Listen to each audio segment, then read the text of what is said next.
সিগর দিকে একটু দেখি, এখানে বলছে কি 2x প্লাস ওয়াই কমা 3 আবার সমান 6 কমা এক্স মাইনাস ওয়াই। তাহলে আমরা দেখতেছি এটা ক্রমজোরের নিয়ম কি, এর প্রথমটার সাথে এর প্রথমটা আসবে আর এর দ্বিতীয়টার সাথে কি আসবে, এর দ্বিতীয়টা সমান 3।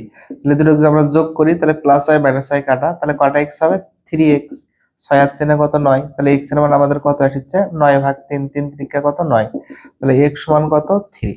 দেখো x এর মান যদি 3 হয়, এখানে আমরা বলছে কি y এর মান বের করতে, তাহলে আমরা x এর মান কি করব, x এর মান 1 এ বসাই।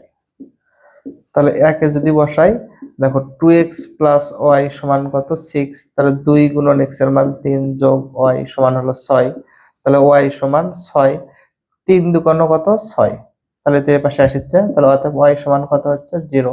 তাহলে আমাদের বের করতে বলছে যে x প্লাস ওয়াই, তাহলে x প্লাস ওয়াই তার উপরে স্কয়ার, দেখো x এর মান আমাদের কত 3 প্লাস 0 তার উপরে স্কয়ার, তাহলে 3 এর উপরে স্কয়ার 3 3 কত হবে 9, অ্যানসারটা হবে আমাদের গ।